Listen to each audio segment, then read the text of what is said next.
Hi guys, CainTheBoss. Here to talk about a cool thing in a cool video. Today, the video topic: top 8 games that I played in 2021. Not all of them came out in 2021, but it's a list of a bunch of games I enjoyed. Wanted to make a video about it, so here we go. First off, what color do y'all want? Do y'all want green? Do y'all want blue? I had white earlier. This is white. Purple. That looks normal-ish, right? Like I have like a skin tone. Should I go Zalgo? Should I go like YouTube account 666? No, we're gonna keep it. I think I like yellow the most. Okay, starting with number 8, Halo Infinite. Halo Infinite is a game I still haven't finished because it started crashing all the fucking time on my PC. So that's the reason I haven't finished the campaign for it. But honestly, an excellent addition to the Halo series. The multiplayer gets me very angry. I get very angry.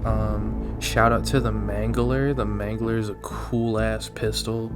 It's like a brute fucking it's like the Executioner from Black Ops 2, honestly. Yeah, man, Master Chief is back, and he's, smoking crack, ladies, petting cats, ladies, saying raps, ladies, and killing the Covenant, baby.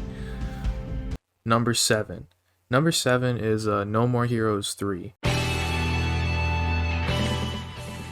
Which honestly was a disappointment, but at the same time it was exactly what I expected it to be. It's like a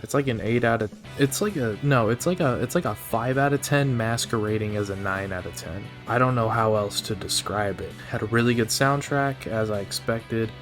A lot of the mechanics were underdeveloped, as I expected. Just in general, it was very stylish. The story didn't really do much for me compared to the first No More Heroes, which I think probably had the best story. It wasn't as... Yeah, No More Heroes 3, for some reason it's made in the Unreal Engine, where everybody decided, hey, let's make instead of loading the textures, let's just say there is no texture. We'll just have blobs for everything. This game looks like fucking garbage. The ports of No More Heroes 1 and 2 are literally 10 times better graphically than this fucking game for some reason. I do not understand. In fact, I'd honestly say that Travis Strikes Again looked a lot better because the camera was so far zoomed out you couldn't tell that the Unreal Engine was chugging on the Nintendo Switch's fucking running on my fucking GTX 1040. Game sucks. I'm kidding. The story was fun. Characters were fun. Music was good. Travis Touchdown's fucking awesome. There is definitely never going to be another No More Heroes game, which is unfortunate. But at the same time, I completely understand. Here's to hoping the Suda51 just makes something good, all you can hope for. Number 6. Psycholonials. Not really a game. It's a visual novel, but fuck you. I make the rules here. So Psycholonials is a pretty good visual novel made by Andrew Hussey, creator of Homosuck, the worst webcomic known to mankind, known for committing genocide on about 16 trillion teenagers across the years of 2009 to 2016. Andrew Hussey has just sort of really revealed his true colors in recent years of being a piece of shit. And by piece of shit, I mean he seems to not take fame very well. Who's somebody who didn't take fame well? Like Mario Judah? Mario Judah didn't take fame very well. Andrew Hussey sort of complains about fame in this clown game about clown shit, right? Overall, it's just a very entertaining little story. It was a short read. It was gripping. definitely shows off that Andrew Hussey still has the same writing talents he had through most of Homestuck. And his drawing talent is still just as good. It was a good read. I haven't fucking bought merch for it. I'm a fucking loser. If you're looking for good reads, go check out Psycholonials. You'll probably like it. Number 5, Deltarune Chapter 2.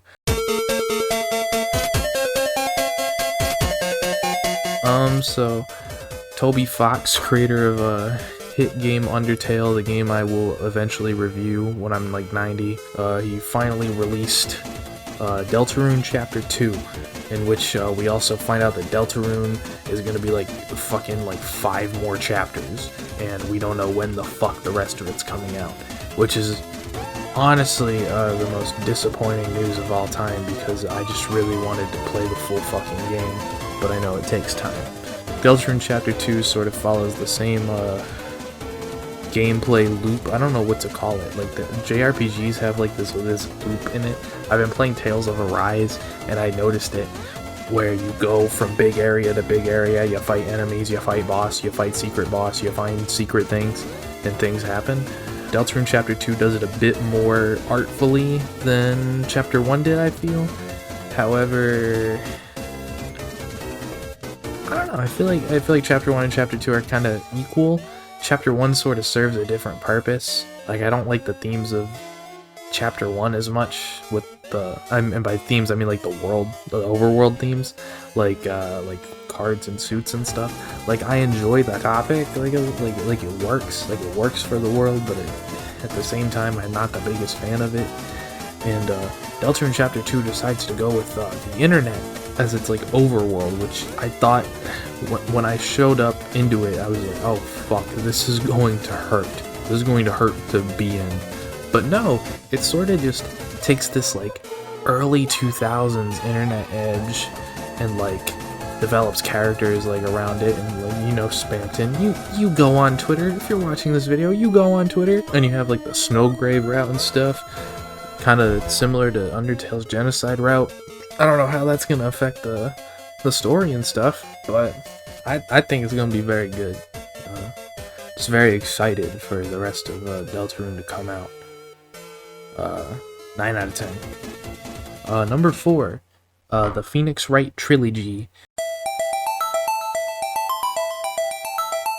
So I played this at the beginning of 2021, when I first got to where I'm at right now, where I'm living.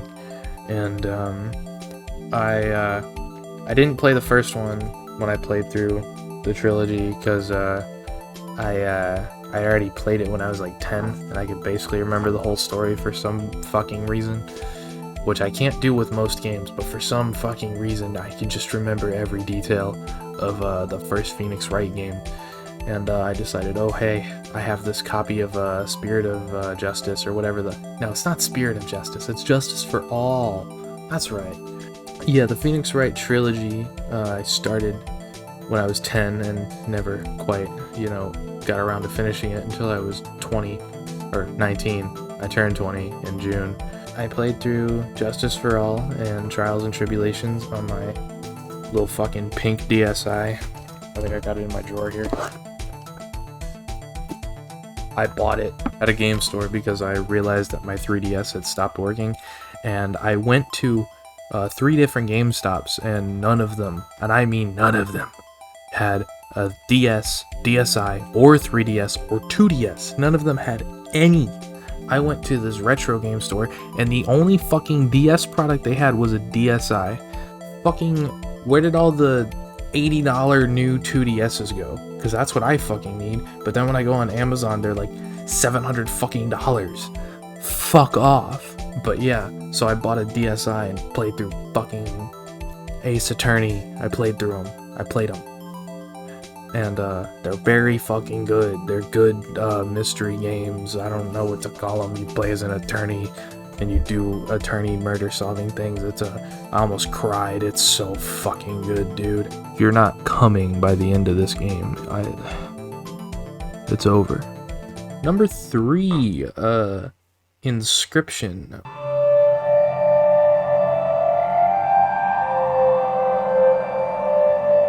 Inscription is a roguelike deck builder. So I've been playing roguelikes for like 8 million years, right? Like my name is CainTheBoss from Cain from Binding of Isaac, and fuck it, take this hat off. Cain from Binding of Isaac is where I got the name from. It's my fucking iPhone username that I've been using since I was 13. Like, yeah, me and roguelike games have a history. Inscription is just a very, very forward-thinking take on the genre, and it's probably one of the greatest story experiences in a roguelike. Probably the best story experience in a roguelike that I've ever had. This game's like atmosphere is so fucking thick and horror. It mixes like creepypasta, ARG elements and stuff, like all into a roguelike deck builder package. A deck builder is a deck builder. It's a card game, yeah. And roguelike is a genre that I hope you fucking know about, because you're listening to CainTheBoss, creator of car seat headrest Minecraft parodies and nothing else apparently. Yeah, play Inscription. It's a 10 out of 9. It's a 9 out of 10. It's got a middle part. Everything else is baller. Number 2, which basically can be tied with number 1 with how fucking amazing it is, was Pathologic 2.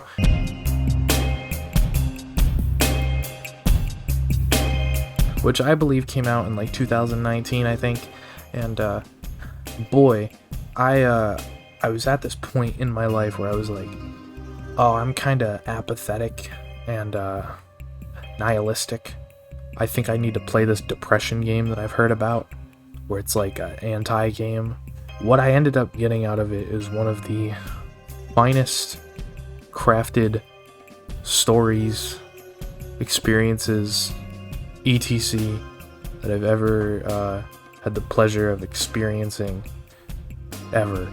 Pathologic 2 is just this art piece of a fucking video game, and I played it on easy mode because I'm a fucking little bitch, and it was still fucking hard. You play as this guy who shows up in a town and then a plague breaks out, and you sort of play healer, but literally like every NPC in the fucking town, this huge like town, like it's huge, like it, like you think town in like a JRPG where it's like 3 buildings. No, it's like a fucking city. There's like 150 fucking buildings, and basically all of them have a fucking character housed in them with their own motives and stuff, and some of these people are just out to fucking get you, and it is very hard to be a good person because you have to let so many people down throughout this fucking game to even like finish it. Like it is just this heartbreaking fucking depression nightmare game, and I love it. It's so good. It goes so in depth with like everything that fucking happens. It is, oh, it's so good. There's so much symbolism. There's so much teeth grinding back and forth. Like, oh, not good. That didn't feel very good. I just got a root canal the other day. And by that I mean yesterday. The OST is amazing too. So play Pathologic 2 if you get 3 things out of this video. Number 1, another game that did not come out this year. 13 Sentinels, Aegis Rim.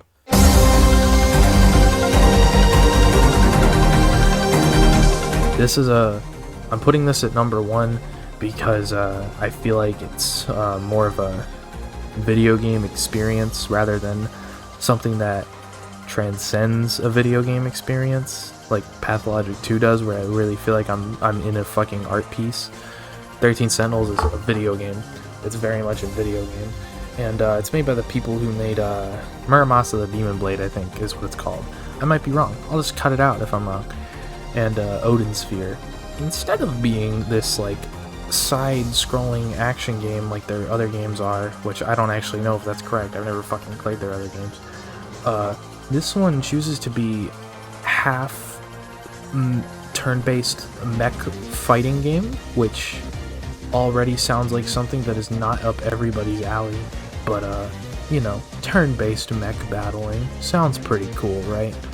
And the other half is a visual novel that follows 13 different fucking characters. It's not like visual novel, like you can walk around, but it's like a 2D super beautiful art. This batshit insane fucking story that is all a prequel to the robot battles that you are doing. It is so fucking insane with like the story that happens in it is beyond comprehension. I think it's one of the greatest things I've ever read. There is a plot twist every 30 minutes that completely changes how you think about the game, and it's like a 30-hour fucking game.